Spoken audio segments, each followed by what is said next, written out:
Filmi i parë i kushtohej aktit mizor të kryer nga kryeministri dhe familja. Aty mbetën të vdekur e djegur 26 njerëz, u plagosën mbi 200 dhe të pastre aq shumë njerëz sa nuk mund të rënkonin para mizorisë me trupat vdekur. Në fjalorin e zakonshëm shqip, ky film quhet Sy peshkaqeni, për arsye se autorët e quajtën me këtë nofk djalin e kryeministrit, ndryshe titulli War Dog. Ndërsa filmi i dytë mund të titullohet Sy seci, po edhe ky ka të njëjtin subjekt e të njëjtët autor.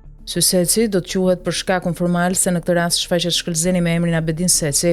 Filmi i parë që i kushtohet ngjarjes tragjike të 15 marsit 2008 dhe filmi i dytë që sapo nis të luhet kanë qëllime të kundërt me njëri tjetrin në dukje, ndërsa Sy peshkaqeni hapi një krater të frikshëm në tokë, teksa kreu shpërthimin e mira ton predha të kalibrave më të fuqishëm dhe u ahodhi njerëzve të gjallë si djallin e qiellit. Filmi i dytë ka qëllimin e kundërt. Sy seci ka për qëllim që me paratë e grabitura kryeministër dhe bir të vinë të kërrejnë varret dhe me to të mbushin kraterin e hapur në vitin 2008. Pas kësaj nuk do të ketë më asnjë zë që të kërkojë shpagim apo drejtësi për viktimat e Gërdecit. Gërdeci është emri i fshatit që u shkatrua nga familja e kryeministrit, jo më shumë se 20 kilometra larg monumentit të Skënderbeut në kryeqytet. Me rastin Sy peshkaqeni, familja e kryeministrit fitoi miliona. Tani në filmin e dytë Sy seci, 6 nga qindra milionat grabitura popullit nga familja e kryeministrit po shkojnë për të bler Amerikën me qëllim që të sjellë prap familjen kryeministrore Berisha me emision t'ju rrep lëkurën shqiptarëve. Sy seci është vetëm kodi i tragjedisë së projektuar. Vetë ai është një refugjat tropojan që shtyn jetën në 5 metra katror në Amerikë, por që ka pranuar të luajë rolin kryesor në filmin e dytë.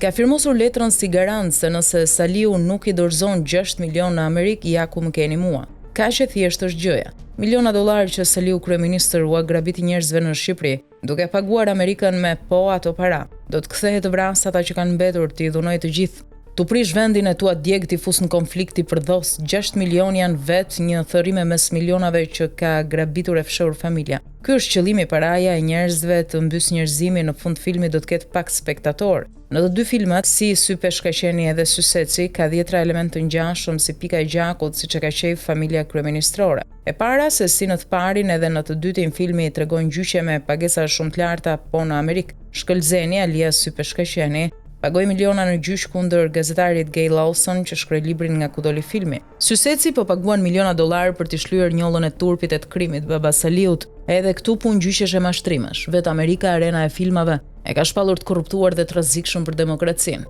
Si në filmin e parë dhe në të dytin, njësoj zhvillohet skllavëria. Familja sklavo-pronare, pasi ka shirë në kurrizin e popullit shqiptar dhe sot është miliarder me lëkurët e tyre, tani tenton të marrë vulë amerikane dhe t'u angjisë në plagët e vjetra. Në Sy peshkaqeni kishte personazh që vriteshin në gjueti nga familja, pse ishin pro-amerikan. Te Sy seci do të vriten të gjithë ata që deri më sot janë pro-amerikan. Filmi i parë ja nxiu fytyrën e Amerikës me fishek të prodhimit kinez, mashtrim për botën në emër të superfuqisë. Skenari i dytë do të jetë familje që shfaqet para botës dhe trumbeton, e blem presidentin ton Trump, e blem edhe drejtësinë. Me të njëjtën lëvizje skenike si në filmin e parë, në qoshet të tavolinës qëndronte ulur një djalosh me sy të akullt si të peshkaqenit, i cili nuk fliste, ishte djali i kryeministrit, një antar i familjes.